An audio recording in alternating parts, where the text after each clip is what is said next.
Egaan kabajamtoota hordoftoota tokko akkuma isiniin jedhee egaa viidiyoo darbe irratti isinii waraabitiniin ture.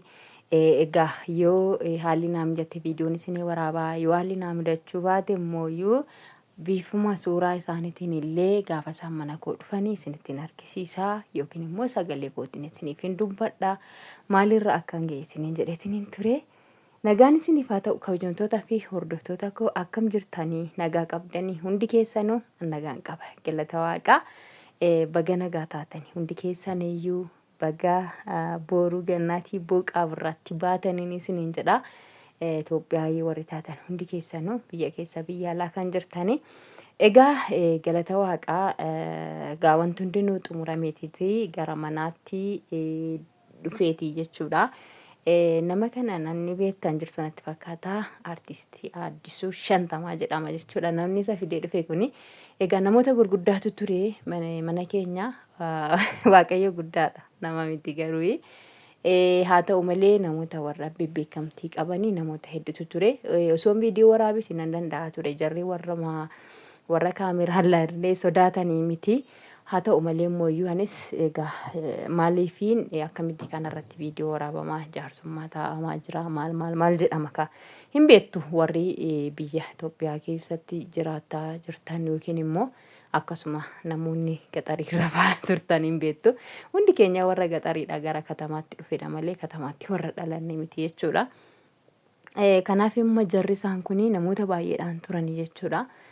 Haa ta'u malee gaafa sana immoo kan fideetii hanga manaatitti wajjiniin dhufee Addisuu Shantamaa kana jechuudha. Diraamaa hojjetaa hin beektu sirriitti namoonni baay'een keessanii. Egaa waaqayyo galateeffamuuti waan hundumaanuu ijoolleen konkoos gammadanii bifa gammachuudhaan simataatii turanii. Egaa anis immoo waan jaarsi naan jedhe waan biyyi naan jedhe hundumaa dhagahee isa darbe hundumaafuyyuu dhiifama godhee isa gara fuulduraatiif immoo haala jireenya keenyaa akkamittiin akka sirreeffataa deemnu haala kamiin akka tolfataa deemnu walii galteedhaan akka jiraannu egaa waadaa walii gallee waadaan immoo waadaadhaa gaditti immoo nuti waan walii galuudha simimmii walii qabaachuudha waliif dhaga'uudha namni waliif dhaga'u namni wal hubatu namni waan namni tokko jedhu dhaggeeffatee gara gaariitti fudhatu rakkinarraa waliin ga'u jechuudha. So rabbiin immoo nama wal dhaggeeffatu nama karaa fuulduraatitti yaada gaarii waliif yaadee yaada gaarii walirraa fudhatee yaada gaarii wal jijjiiree waliin jiraatu rabbiin haa taasisu. Akkasuma namoonni baay'een keessan immoo egaa duras innaan viidiyoo jalqabaa isinii hojjedhe irrattis araaramiinaan jechaatii turtanii ammas immoo viidiyoon dheengadda isinii hojjedhe irratti namoonni dhaggeeffattan egaa haala gammachuudhaan baga gammaddee baga rabbisi gargaaree naan jettaatii turtanii galatoomaan isiniin jedha. Maaliifiin namni tokko waan irra ga'e tokko waan kanarra hin ga'e jedhee gadi ba'ee raawwatee waan tokko gaafa nama tokkotti himatu yookiin gara tokkotti ergaa tokko dabarfatu ergaa isaa jalqabaa sana qofa dabarfatee isa dhumaa hin dhufkatu. Egaa waaqayyo immoo galanni guddaan isaa ga'uti. Egaa amma immoo kunoo gara gaddaatirraa gara gammachuutti bara haaraa kanaan gara gammachuutti waaqayyo na seessisee jira jechuudha.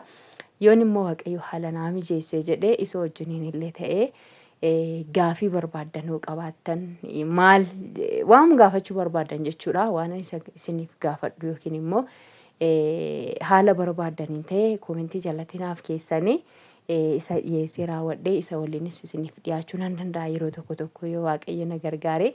Anis gara dadhabuutitti deeman jira waan ta'eef amma haa ta'u malee immoo namni afaaniin dubbachuu hin dadhabu. Keessi namaas yoo dadhabee afaaniin dubbiin dadhabu jechuudha. Kanaafiyyuu waan barbaadan gaafii barbaadan yoo na gaafattan achirratti isiniif deebisuu danda'a. Koomentii irratti na gaafadhaadha. Egaa isa waliin illee taanee raawwannee dhiyaanne wantoota darbanii fi akkasuma immoo maaltu kana dura akka darbaa ture maaltu akka jedhamaatii ture. Inni yeroo ala ture kana keessatti agam akka miidhamaatii ture. Maaltu akka isatti dhaga'amaatii ture maal hubatee raawwatee ilmoo isaa wajjiniin jiraachuudhaaf kan amma deebi'ee wantoota baay'ee irraa gaafachuu dandeenya jechuudha. So maaliifiin ammas egaa inni dheengaddadha kan dhufee baratti deebi'ee guyyaa kaleessaa qofa jechuudha. Guyyaan kaleessaa ayyaana dhagaa already ayyaana waliin dabarsineeti jirra jechuudha. Qophii ayyaanallee isiniif waraabnee hin beektu namni manni tokko gaa akka nama hundaa miti viidiyoodhaan mul'achuu kan jaallatu jira kan hin jaallannetu jira. Wantoota garaagaraa sooshaal miidiyaatti kan dabarsuu jaallatu jira kan hin jaallannes jira gaaris ta'u yaraas ta'u namni ayyaana waggaatitti mana ofii keessatti waan barbaade waan xiqqaatullee qopheeffatu innisu. Garummoo viidiyoo akka waraabnu nuuf hin eeyyamne dheengaddumayyuu deebi'ee manatti dhufee har'ammoo waan inni jedhu hin dinnu. Inni dhaggeeffannaaf jenneetuma eeshii jennee qophii ayyaanaa qopheeffannellee homaa gara sooshaal miidiyaatti isin argisiisne garaadhuma keenyatti argisiisne taranne. Akkasii isiniin jedha. Kanaafiyyuu galanni kan Waaqaa haa ta'u ijoolleen koos gammadaniitii jiru. Ani immoo waan hundumarrayyuu kan naaf caalumaa inni gammachuu ijoollee kootii jechuudha.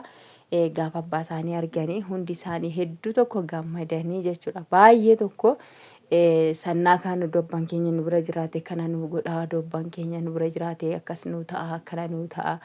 Jedhanii siqaayii kana laataa turanii amma sila ayyaana kanarratti immoo daran na yaaddessuu turanii daran na rakkisuu turanii gaafa abbaa isaanii argan jechuudha. Osuma homaayyuu hojjechuu baadhee itti dhaga'ama natti fakkaanne dhugaa rabbii jechuudha. Innaa girriminaan jedhani maaliifin ijoollee faanas badaa hin turre egaa isa waliin turanii gimmaashni isa waliin turanii gimmaashni maatii koo bira turanii jechuudha. Mucaan inni kun amma isa biratti guddate jechuudha. Isa biratti daa'imnati isaatii kaasee isin biratti guddate jechuudha. Mucattiin isheen dubaraa ammoo maatii koo bira turte garuu darbitee isaan bira dhuftee hin turti. Garuu immoo maatii biratti jechuudha. Isheen barumsa isheellee kan barataa turte achitti guddattes. Maaliifin amma tokko anarra immoo mi'aadhuma abbaa isaaniiti jechuudha. Kan isaan qabanii abbaadhuma isaaniitti irra dhiyaatu. Sababa sanarraan kan ka'e isaanis baay'ee tokkotti dhaga'ameetii ture. Amma immoo isaanis gammadaniitii jiru. Gammachuun isaanii anaa gammachuu kooti. Ana wanti fe'e natti badee waan fedhe ta'ee gaafa isaan naa gammadan natti tola dhugaa dubbachuudha jechuudha. Isa dhugaa rabbii nama ilmoo qabutu beeka kana nama dhalee dhala isaarratti waa meeqa argitu beeka fi nama dhala qabutu beeka jechuudha. Gammachuun ilmoo akkam akka nama gootu soo kanaafiyyuu ana gammaduun isaanii na gammachiisa. Kanaafuu galanni kan rabbii haa ta'uuti. Egaa namichi kaleessaa mucaan inni daa'imti inni garaadhaa qabduyyuu kan koo ta'uu isaana shakkaa maalidhaa jedhee amma kunoo gaa namoota meeqa baasii raawwatee jaarsummaa baafatee na araarsaa ijoollee kootti deebi'uun barbaada ilmoo koo faana jiraachuun barbaada jedheetuyyuu innuu gaabbee deebi'uun isaa anaaf waan tokkodha. Galanni kan Waaqaa haa ta'u rabbiin guddaan galateeffadha. Kana isiniin jedha kabajamtoota hordoftoota koo kanaafiyyuu kunoonnis dhufee gara manaatti deebi'ee galeetii jira. Araaramneetii jira baga gammadanii warri nuuf yaaddaa turtanii warri naaf yaaddaa turtanii baga gammadanii isiniin jedha. Galatoomaa isinan jaalladhe isinan kabajamta keessanuu.